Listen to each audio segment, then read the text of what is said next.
Hi there, I'm Scott. Have you ever watched Ratatouille? You know, that funny animated comedy film by Pixar? About a friendship between a French boy and a mouse? Well, that's not just a fairy tale in the movies. Back when I was 12, I had strudel. No, not the German pastry, although that is very tasty, but a rodent. A rat that went by the name of Strudel.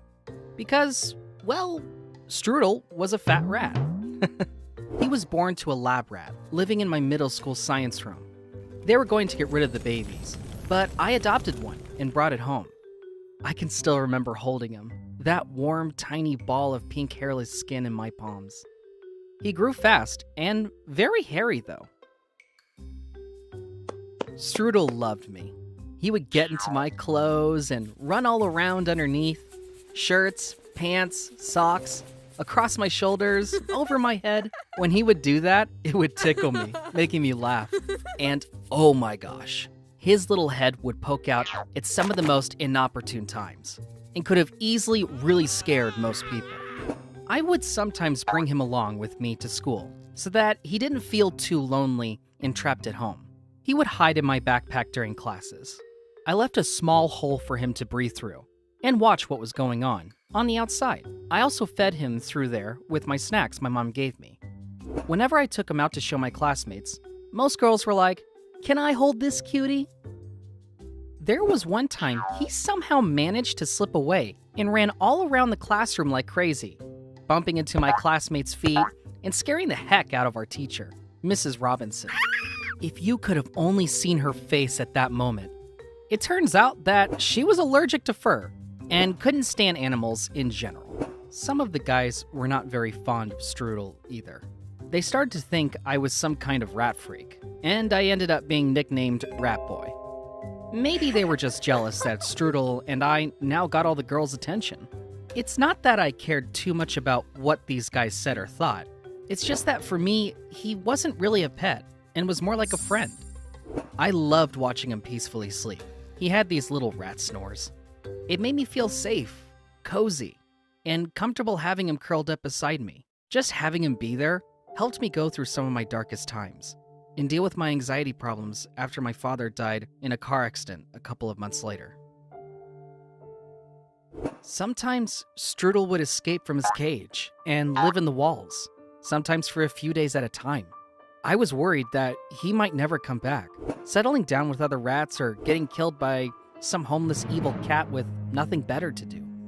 But eventually, and thankfully, he would always find his way back to me.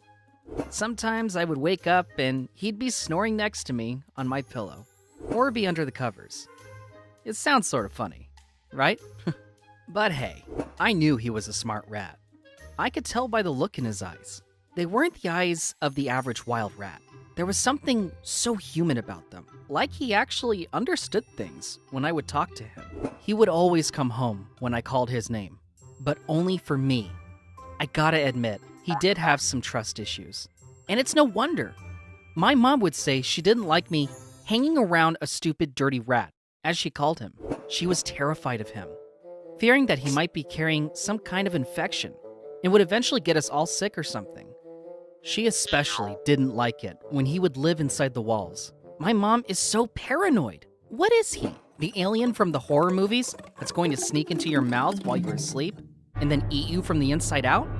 No, he's just a tiny little guy running around doing no harm whatsoever.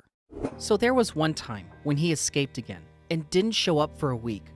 I became really anxious about figuring out where my little friend might be. I was hoping he was okay, and that maybe he had set up a rat colony of his own somewhere, down in the sewers, or married some girl rat, and they were together on their honeymoon somewhere in Paris, eating fromage on top of the Eiffel Tower.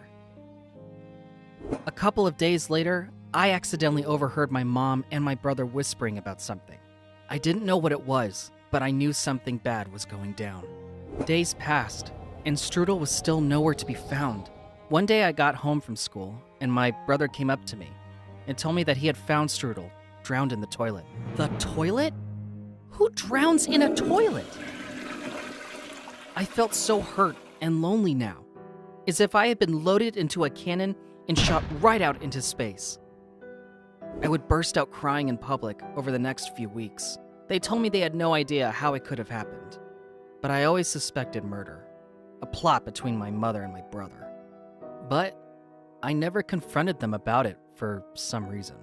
It's now 3 years later, and Strudel still holds a special place in my heart. My friend was just a little rat, but he taught me a lot.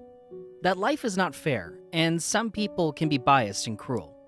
But more importantly, he taught me that you might lose a friend or a loved one in life, but love and friendship never truly die.